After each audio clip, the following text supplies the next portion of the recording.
Hey friend, please subscribe. 1 second for you. Big deal for me. It was a Wednesday morning when everything started to unravel, but the truth is, it didn't hit me like a sudden storm. It was more like a slow, deliberate drizzle, one drop at a time. I never expected it to come to this. Never. I wasn't the kind of guy who was easily swayed by paranoia or accusations. I had built my life on routine, consistency, and trust. My wife, Eleanor, had been my rock. For 10 years, I lived in a world where we were a team. We didn't need constant checks or reassurances. I thought I knew her. I thought I understood her better than anyone. But there are moments in life when things change, and you don't even realize it until it's too late. Little things, small enough that you might dismiss them. But in retrospect, they all added up to something larger than I could have ever imagined. That morning, I woke up as usual. I heard Eleanor moving around the house, the soft sounds of her getting ready for work. We had a routine, coffee in the kitchen, a quick chat about the day ahead. Then she would leave before I did. There was something off about the way she was moving, though. Her motions felt hurried, distant. She wasn't smiling when she kissed me goodbye. No, have a good day, love, like she used to. Just a quick peck and a distracted, see you later. I didn't think much of it at the time. After all, we were both busy. I figured she was stressed about work, or maybe she was just tired. It was only later, when I came home from my own job, that I began to notice how things had shifted. The house felt empty. Not just physically, it was the energy. The kind of absence that makes you realize something has been taken away without you knowing when. Eleanor had left a pile of papers on the kitchen counter, scattered carelessly. As I flipped through them absent-mindedly, one of the pieces caught my eye. It was a document, an email chain. The first line was enough to send a shockwave through my system. Can't wait to see you tonight. I miss you, Sam. Sam. The name hit me like a blow to the chest. I didn't know who Sam was. I tried to shake it off.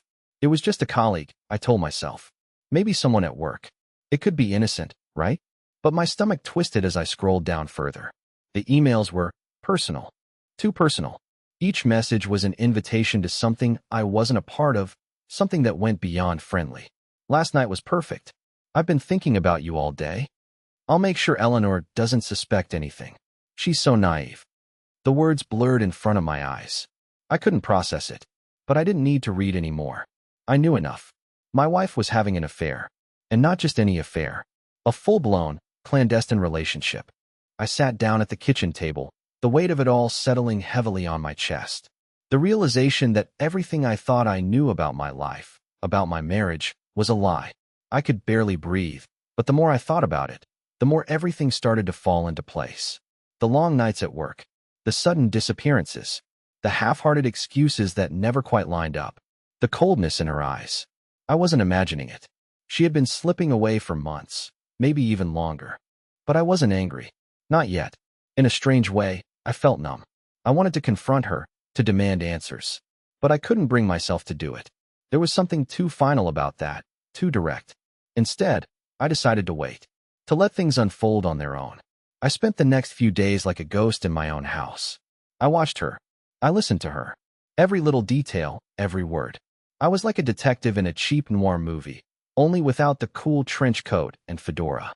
I would wait until she left for work, then sneak into her car to see if she had been to places she hadn't mentioned. I tracked her phone, not out of desperation, but out of a strange curiosity to see how far this would go before she made a mistake. And she did. It was like she didn't even realize that I was watching her every move. The lies were so blatant, so obvious. But I didn't say anything. I let it simmer. Then came the moment I had been waiting for. It was another Thursday evening when I walked into the living room to find Eleanor pacing. Her face was flushed, her expression frantic. She was holding her phone in her hand, swiping frantically, as if searching for a text or an email. I didn't need to ask what was going on. She was looking for Sam. She thought she was still in control, but I knew. She glanced at me and froze. Her body stiffened, and for the first time in months, there was something in her eyes that wasn't calculated. It was fear. Fear that I had finally caught on. I need to talk to you, she said quietly, but her voice lacked conviction. I didn't respond. Instead, I just stared at her. She didn't expect the silence. She probably thought I'd yell or demand an explanation. But instead, I just stood there, letting her squirm under my gaze. Eleanor took a step forward, then another, but she didn't speak. Finally, She collapsed onto the couch and buried her face in her hands. I let the silence stretch on for what felt like an eternity. Then, I walked over to the table and picked up the divorce papers. Here, I said quietly, sliding them across the table to her. This is what's next. Her head shot up, eyes wide in disbelief. What are you doing? She gasped, her voice shaking. I didn't answer. I didn't need to. Eleanor thought she could keep it hidden. She thought I was too blind, too naive to see through her lies. But in the end, the truth always finds a way out. And for Eleanor, it arrived in the most mundane, but final way, with a set of divorce papers placed carefully on her desk. It's strange how the mind works when you're faced with something as earth-shattering as betrayal. There's a part of you that wants to run, to scream, to lash out. But another part is almost paralyzed by the sheer weight of it all. You can't breathe, you can't think, and yet somehow, you go on autopilot, going through the motions as though everything is normal. That night, Eleanor came home late, as usual. She tried to act like nothing had happened, like we hadn't just reached a point of no return. I could see it in her eyes, the panic, the guilt, the realization that her secret was no longer hers alone to keep. But she didn't speak. She didn't ask about the papers. She just took a deep breath and walked past me, heading straight for the kitchen, where she began to make a cup of tea. I stood there, frozen. It was almost as if she was pretending that everything was fine. And I let her. I didn't want to give her the satisfaction of an immediate reaction. I wanted her to sweat, to feel that pressure building, even if I didn't say a word. I waited for her to come back into the living room. The silence between us was suffocating. Every tick of the clock felt like a countdown. I didn't need to confront her right away. I wasn't interested in screaming or arguing. I wanted her to feel the weight of the truth. When she finally did sit down across from me, she looked at me like I was a stranger. And in that moment, I realized maybe I was a stranger to her. She had built a life, a world, without me in it, and I had been blind to it. She took a deep breath, then muttered, "Simon, we need to talk." I didn't respond immediately. Instead, I just let the silence stretch out, letting her stew in it. "You're right," I said, breaking the silence. "We do need to talk." She shifted in her seat, obviously uncomfortable. She opened her mouth to say something, but I held up a hand, stopping her. "I already know," I said softly. Her face went pale. "What do you mean?" Her voice was shaky now. The confidence she usually carried was gone. "I know about Sam," I said, letting the words hang in the air. There was a long pause. Her eyes widened, her lips parted, but no words came out. "You thought you could hide it from me, didn't you?" I continued, feeling a strange calm wash over me. "You thought I was too dumb, too naive to notice. But I've been watching, Eleanor. I've been watching you slip away." She shook her head, almost in disbelief, as if I was speaking in some kind of foreign language. "Simon, please." I read the emails. I interrupted, my voice steady. "I read everything. I know you've been seeing him behind my back. I know about the late nights, the secret meetings. You've been lying to me for months, Eleanor. And now, you think we can just pretend that nothing has changed?" Her face crumpled in guilt, and for the first time in what felt like years, she looked vulnerable. There was no more anger, no more defensiveness. Just regret. But it was too late for that. I wasn't interested in her regrets. "I never wanted this to happen," she whispered, barely above a breath. I didn't mean for it to go this far. I couldn't believe her. The words sounded hollow, like a rehearsed excuse. And maybe, deep down, I wanted to believe her, that this wasn't who she really was. But it didn't matter. Nothing mattered anymore except the truth, and the truth was undeniable. "I don't want your excuses, Eleanor," I said, my voice hardening. "I want answers, and I want to know why." She looked up at me, eyes full of tears now, but I couldn't bring myself to feel sorry for her. Not anymore. "Why Sam?" I asked. "What did he give you that I couldn't?" Eleanor hesitated, her eyes darting away as though searching for something. Then, slowly she spoke. "It's not about him. It was never about him." She looked at me, and there was a flicker of vulnerability in her eyes. "It was me, Simon. I was the one who changed. I stopped feeling I don't know, like I was enough for you." I felt the words hit me like a slap, but I didn't let her see it. I had always been the steady one, the one who kept things together, and she had always been the one who relied on me.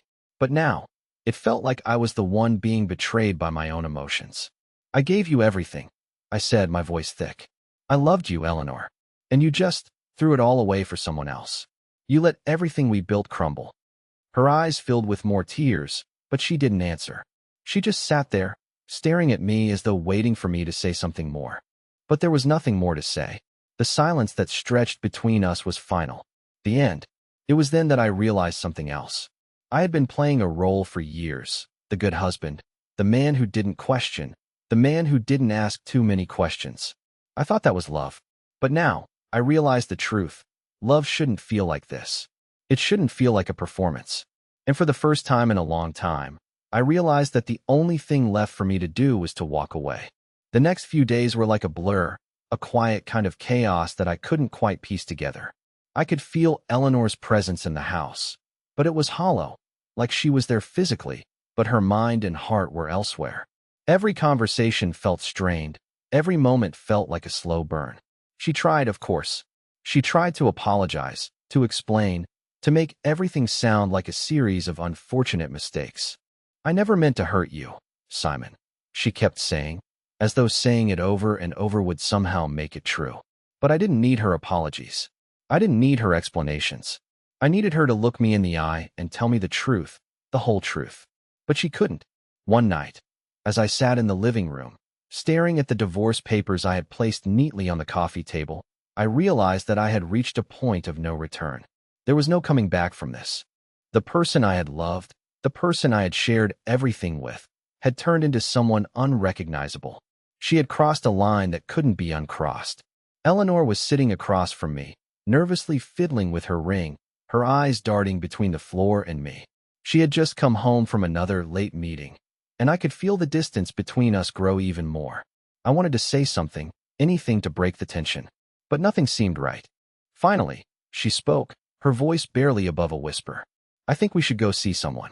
A therapist, maybe? I know this is hard, but I don't want to lose you, Simon. I couldn't help but laugh. It was bitter, sharp. You don't want to lose me? You've already lost me, Eleanor. I leaned forward, my eyes locked on hers. What you did isn't something we can just fix with therapy. This isn't a miscommunication or a phase. You chose this. Her face fell. There was nothing she could say to make it better. The truth was there, hanging between us like an anchor, pulling us down. I can't believe you did this to us, I said, my voice cold now. I trusted you with everything I had. And now you're telling me you want to fix it with a therapist? With words? She opened her mouth to say something, but no words came out. She was trapped in the web she'd spun, and she knew it. The silence stretched on for a long time, the weight of it heavy in the room. I stood up and grabbed the divorce papers from the table. This is my way of fixing it, Eleanor, I said quietly. I'm done. Her eyes widened, and for the first time in days, she looked like she truly understood what was happening. You can't just leave, she whispered, her voice shaking. We're married, Simon. We're supposed to be in this together. No, I said firmly. We're not. You stopped being in this a long time ago, and I've been fooling myself into thinking we could fix something that's already broken. I walked past her, heading toward the door, but I stopped before leaving the room. I turned to face her one last time. I'm sorry, Eleanor, I said, and for the first time in a while, I meant it. But I'm done pretending. And with that, I walked out. The following days passed in a haze, like I was living in someone else's life. I moved through the motions of my daily routine, but everything felt foreign, as though the world had been flipped upside down. I didn't know where to turn. My friends called, checking in, asking if I was okay. I told them I was fine. I wasn't. I was a mess, but I couldn't admit that to anyone, not even myself. Eleanor hadn't left the house.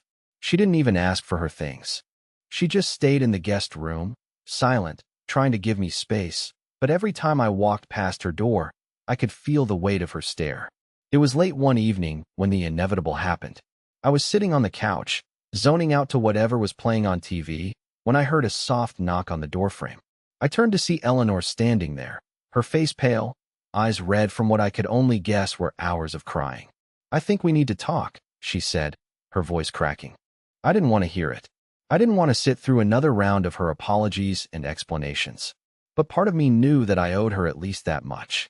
I owed her the decency of a final conversation, if nothing else. I motioned for her to sit, but I stayed standing. I couldn't bring myself to be close to her, not right now. I needed space, from everything, from her. She sat down, fidgeting with her hands. I know you're angry, Simon. I know you hate me. But please just listen to me. I never meant for things to go this way. You have to believe me. I crossed my arms, my eyes narrowing. I'm not angry anymore, Eleanor. I'm not even surprised. What you did wasn't just a mistake, it was a choice.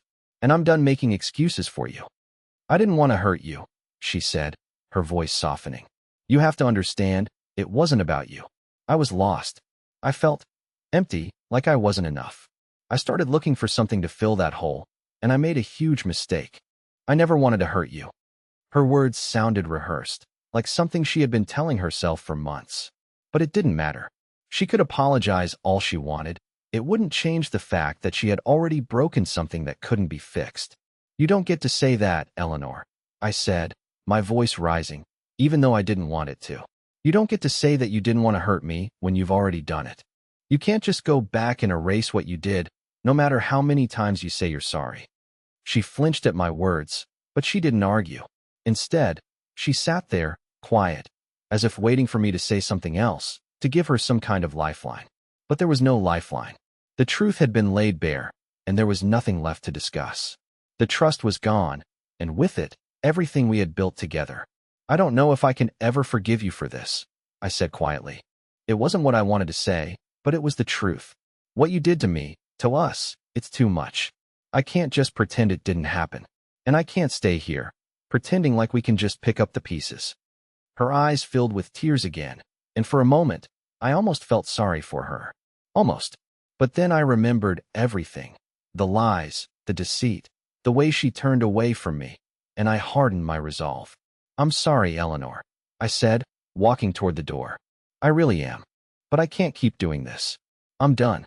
And with that, I walked out. The first few days after I left the house felt surreal. I stayed in a small apartment, one I'd rented on impulse, not really knowing what I was doing or why. It was nothing like the life I'd left behind, but that was the point. I needed to be away from everything, from her, from the life we built together, from the endless echoes of what had once been. I thought I'd feel relief.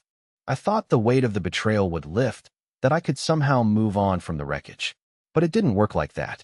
Every night, I found myself lying in bed, staring at the ceiling, thinking about everything I had lost. The house, the marriage, the future I thought we would have. All of it seemed so fragile now, like it had been built on sand, ready to crumble the moment the first wave hit. But the hardest part wasn't the loneliness. It wasn't the emptiness of the apartment or the cold silence that filled the space where Eleanor's presence once was.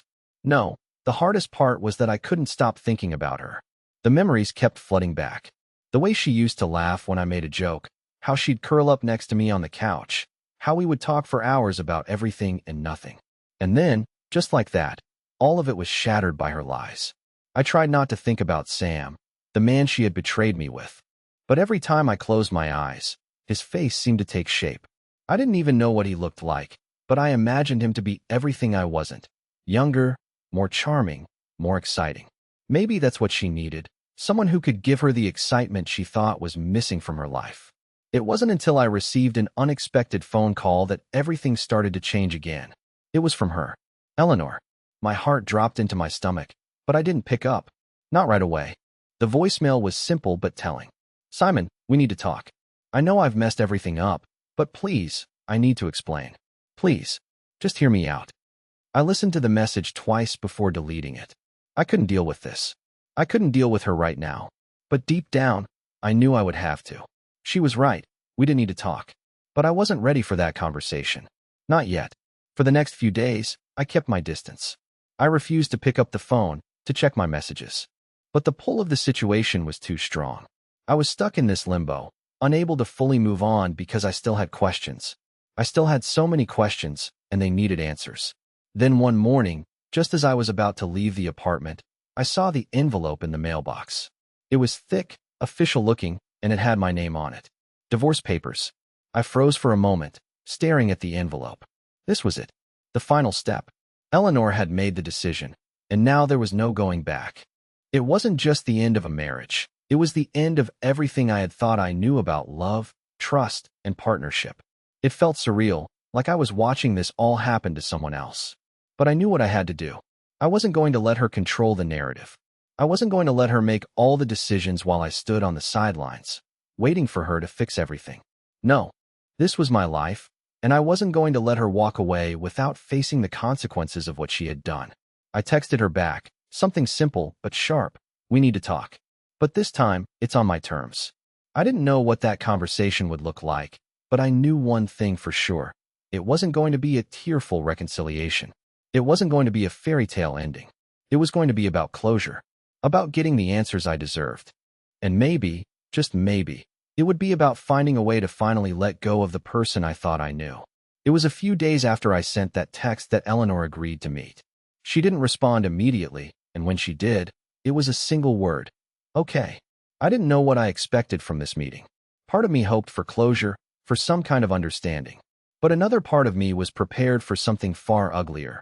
More lies, more excuses, more pain. I wasn't sure I could trust her anymore, but I wasn't sure if I could walk away either. I still didn't have all the answers. The cafe was quiet when I arrived, the kind of place that made you feel like you were sitting in someone's living room. There was a soft hum of conversation, the clink of coffee cups, and the occasional hiss of the espresso machine. I hated that it felt so normal. It felt like we were pretending nothing had happened. I should have chosen somewhere else, somewhere more fitting for the end of a marriage. I sat at a corner table, watching the door, waiting for her to walk in. When she did, it was like a punch to the gut. She looked the same.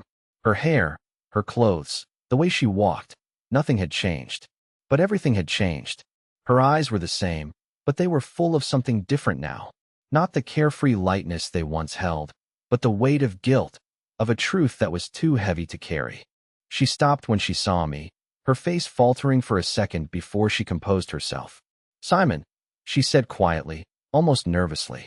"Eleanor," I replied, trying to keep my voice neutral. I wasn't sure how to act. There were so many things I wanted to say, but they all felt like they would either break me or break her. She sat down across from me, but neither of us spoke at first. The silence between us was thick, like we were both waiting for the other to say something, anything. Finally, she spoke, her voice soft. "I know you've been angry, and I know you have every right to be. But I need you to hear me out. Please." I wasn't sure why I agreed, but I nodded. I needed the answers. I needed to understand how it had gotten this far. "I didn't want this," she started, her hands twisting nervously in front of her. "I didn't wake up one day and decide to ruin everything. But I felt like I was fading. I felt like I wasn't enough for you anymore. We had our routine, and everything seemed fine, but it wasn't. I was empty, Simon." I looked at her, my heart beating faster. It wasn't that I didn't understand how she felt. I had noticed the distance between us too. But this wasn't about feeling lonely or neglected. This was something different. This was betrayal. "So, you turned to someone else?" I asked, my voice sharper than I meant it to be. "You decided that he was the solution?" She flinched at my words, but didn't look away. "It wasn't about him, Simon. I swear. It was about me. I was looking for something I didn't even know I needed. And I found it in Sam. There it was. She had said his name. I had waited for that moment, but hearing it still cut deeper than I expected. "What was it, Eleanor?" I asked, leaning forward. "What was it that Sam gave you that I couldn't? Was it really just about the excitement, the thrill of the unknown?" She shook her head. "No, it wasn't that simple. With Sam, I felt like I mattered again. He listened to me. He paid attention to me in a way that I hadn't felt in a long time. I'm not saying it was right, but I didn't know how to stop it. I got lost in it." Her words were raw, but they didn't make me feel better. They didn't excuse what she had done, but they made me understand, in a way, that this wasn't about me. It wasn't about anything I had done. It was about her own insecurities and her inability to communicate them. And while that might have explained some of it, it didn't make it hurt any less. "You could have talked to me," I said, the frustration building in my chest. "You could have come to me, Eleanor. I would have listened. I would have tried. But instead, you chose him. You chose to lie to me." "I know," she whispered. "I know. And I'm so sorry. I can't take it back. I can't change what happened. But I need you to understand that this wasn't about you failing me. This was about me failing us. I thought I could fix it on my own, and I was wrong." I wanted to yell at her. I wanted to tell her how much she had hurt me, how she had destroyed everything we had built. But I didn't. Instead, I sat back, taking a deep breath, trying to process everything she had said. "I don't know what to do with this, Eleanor," I said finally. "I don't know what to do with you anymore." She looked at me with such sorrow that it almost felt like she was begging. "Simon, I'm not asking you to forgive me. I'm not asking you to forget. But I need you to understand that I never meant to hurt you. I never wanted to be the person who betrayed you." The words hung in the air, heavy and suffocating. I didn't know what to say next. The truth was, I was tired. Tired of the pain. Tired of trying to fix something that felt beyond repair. And maybe that's why, in that moment, I stood up and said, "I think it's time we end this for good." She didn't argue. She didn't try to stop me. Instead, she nodded, tears streaming down her face. "I love you, Simon," she whispered. "I always will. But I don't know how to fix this anymore." I didn't respond. I didn't need to. I walked away from the cafe, and with each step, I felt the weight of her betrayal slowly start to lift. It wasn't over yet, but it was the first real step toward moving on. It's strange how quickly things can change. One moment, you're living your life, trusting the person next to you, and the next, everything is shattered. That's how I felt when I walked away from Eleanor at the cafe. It was like I had stepped out of a nightmare into the cold reality of what my life had become. I didn't look back. There was no need to. She had made her choice, and now, I had to make mine. But it wasn't easy. There were moments, late at night when the silence of my apartment was deafening, that I wondered if I had made the right decision. I wanted to reach out to her. I wanted to hear her voice, to convince myself that we could somehow make it work. But I couldn't. I wouldn't. I spent the next few weeks in a haze. The days blurred together. I focused on work, kept to myself, and tried not to think too much about what had happened. It didn't help. Every time I thought I was starting to heal, something would bring me back to the pain. A song on the radio, a memory that hit me out of nowhere, the smell of something she used to wear. The hardest part was the silence. She hadn't contacted me again after our meeting. I didn't know if that was a relief or a sign that she had already moved on. Either way, I was left with the mess. And I had to clean it up. I spent hours walking around the city, trying to clear my mind. I would sit in parks, drink coffee at small cafes, and watch people go about their lives. They seemed so carefree, so unaware of the chaos I was living through.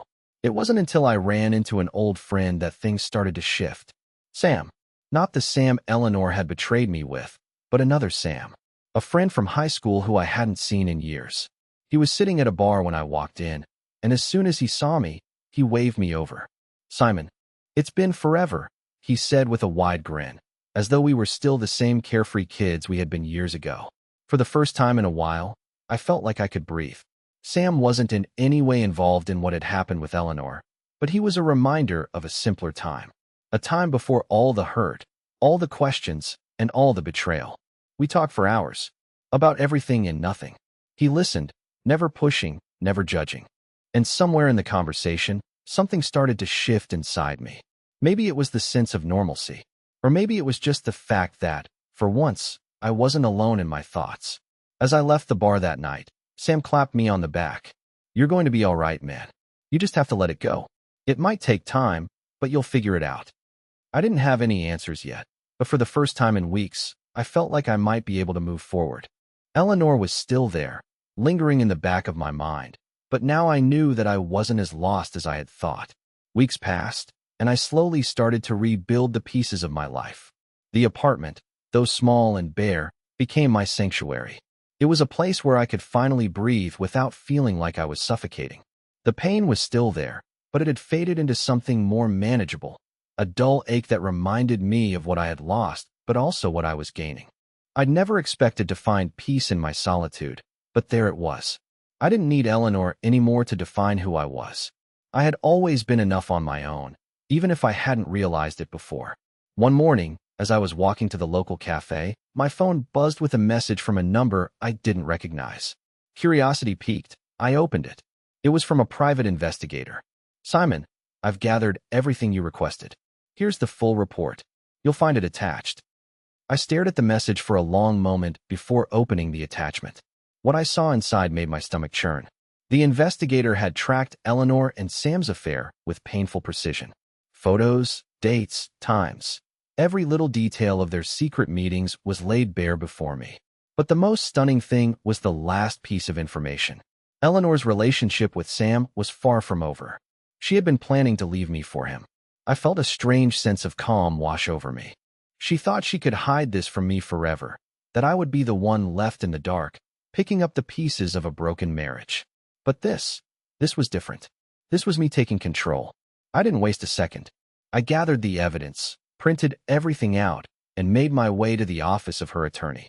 It felt almost surreal, walking in there with all the proof I needed, the very thing she thought she could escape from. I handed the documents over to the lawyer. I want to make sure she knows that this divorce will not be as simple as she thinks, I said.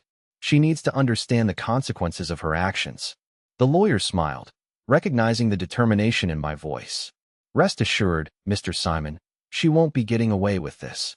We'll ensure that she's held accountable. It felt like a small victory, a step toward reclaiming my dignity, my peace of mind. Days later, I received a call from Eleanor. Her voice was shaky, frantic. Simon, I don't know what you're planning, but you don't have to do this. Please, just let me explain. I almost laughed, but I didn't. Instead, I said the one thing I had been holding on to. It's too late, Eleanor. I'm done with you. I'm done with all of this. She begged me, pleaded with me to reconsider, but I didn't waver. She had made her choices. Now, it was time for her to face them. The court battle was long, and the process was exhausting, but in the end, I was free. The divorce was finalized, and I walked away with everything I had worked for. Eleanor, on the other hand, wasn't so lucky. The financial settlements didn't go her way. The public nature of the affair came to light, and her professional reputation, built over years of hard work, took a significant hit. Karma had a way of catching up. I had learned something important through all of this, that my worth wasn't tied to another person. I had always been enough. And now, I was free to live my life on my own terms. As for Eleanor, she was left to pick up the pieces of the life she had built on lies. She would have to live with the consequences of her choices, just as I had to live with mine. But unlike her, I didn't need to look back anymore. For the first time in years, I smiled, feeling like I was truly starting over. And this time, I was going to make sure it was my story to tell. Please like the video and share your thoughts in the comments. I read them all,